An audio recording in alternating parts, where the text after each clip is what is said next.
Hello everyone, hello there, and welcome to Cebuian's Vlog! Alright, so we are on a life testimony episode. So, one of my closest friend is going to share one of her life testimonies. Of course, we have a lot. So, I hope that you can learn from her, you can grasp inspirational message from her, and of course from her story, and let us hear from her how God moved her, how God molded her, how God touched her life. You know, God will never change your environment.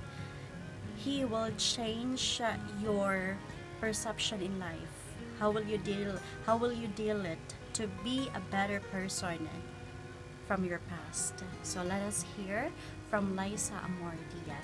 Ota. I actually wrote this article in my blog. So I have a blog that is lyssaamorblog.wordpress.com, and I wrote this on October 17, 2017. It's difficult for me to share this because I already moved forward. Moving forward doesn't mean that I've already moved on, but I just decided to continue with my life. I don't think I can really move on from this loss, but every day I just choose not to think about it. I don't know if it's called in denial, but I just don't want to go through the pain again. But anyway, I'll just read it. So the title is, Will You Trust? When it rains, it pours.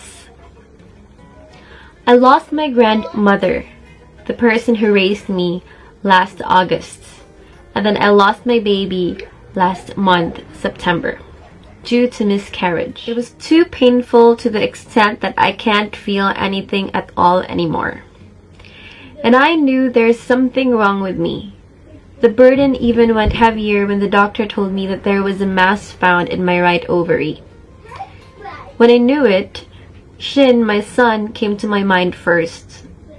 What will happen to him if I'm gone?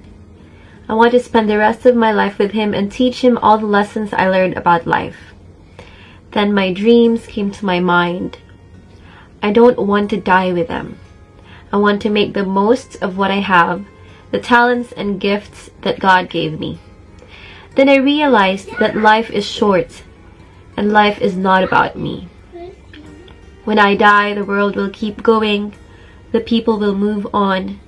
And I thought, what can I contribute to the world before I leave?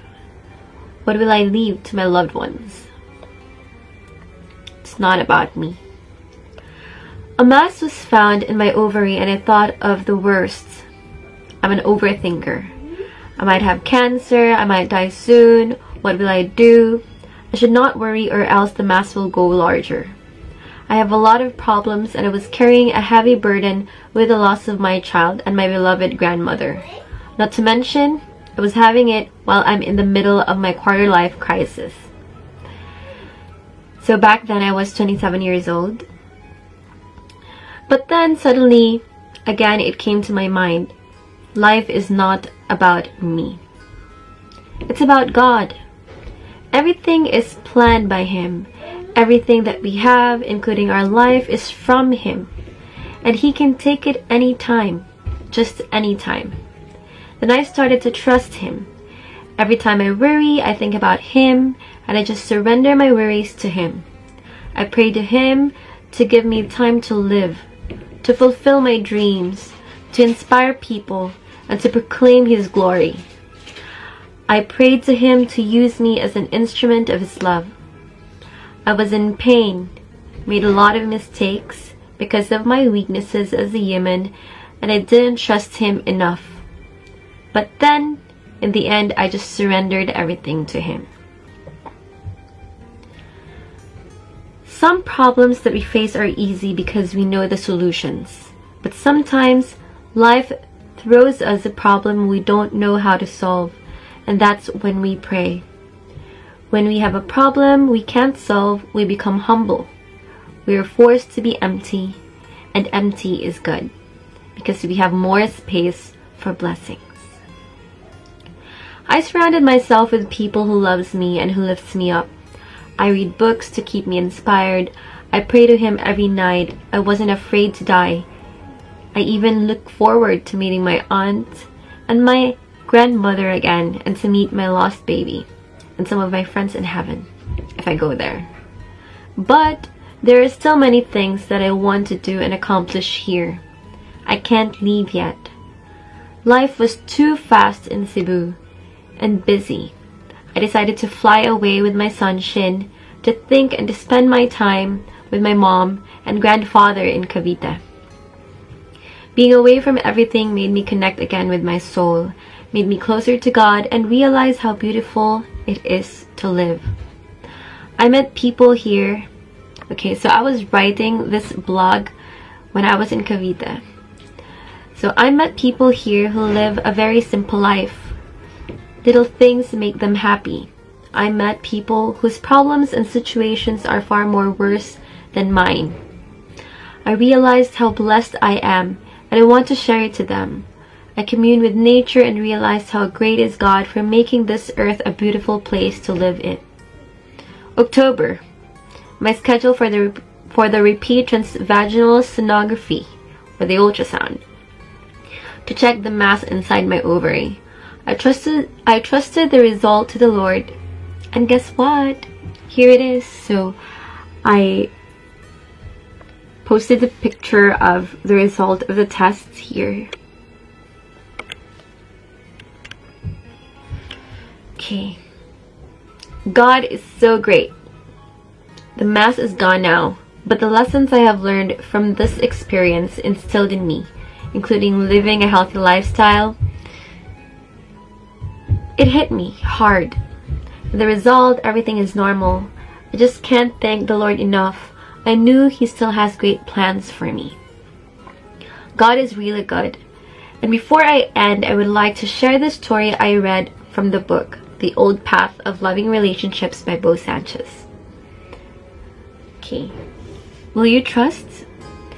A mountaineer was going up a very high mountain. He was so proud. He was climbing all by himself. It was very dangerous to climb up a snowy mountain all alone, but he was so proud. He believed he didn't need anyone. By nightfall, common sense dictated that he set up camp, but he kept climbing because he wanted to reach the summit quickly. But in his exhaustion, his foot slipped, and he found himself free falling through the air. He closed his eyes and saw flashbacks of his life. All of a sudden, he felt a jolt and violent pull around his waist. The rope tied around his belt and saved him. In total darkness, he was now hanging onto his rope, and he shouted, "God, if you're up there, save me." Suddenly, he heard a voice say, "If you believe that I can save you, do what I tell you." He answered, "What should I do?" The voice said, "Cut the rope." "What?" he said. "Cut the rope and let go," the voice said. After a few moments, he shouted again, "Is there anyone else up there?" The next day, mountain climbers saw his limp body hanging by the rope, frozen to death. The curious thing about what they saw, he was hanging only 2 feet from the ground. He was a very proud person, even until his death. The rope symbolizes our pride. Cut the rope and let go. And that was LYSSA AMOR Diaz Ota. So she is not just beautiful from the outside, she is a wonderful person from the inside. So it shows in her testimony that God's plan is always perfect, it's always the best, and it's always on time, and it is always better than ours. So let me share you a verse. It's taken from Psalm 27 verse 1. It says that the Lord is my light and my salvation, whom shall I fear? So if we are in the hands of God, we fear no one. We do not fear anything because God can move a mountain. So we should always put our faith to Him, and we should always trust His plans. So that's all for today. I hope you enjoyed her testimony, and if you have testimonies, you can share it to me, and I would love to share it to everyone, and for myself also, because your testimony is always an inspiration to me. Alright, so God bless us all. If you have comments and suggestions, please put it in the comment box. So don't forget to like, subscribe in our channel, and click that bell button so you will be updated with our videos. That's all for today. God bless everyone. Goodbye. Bye.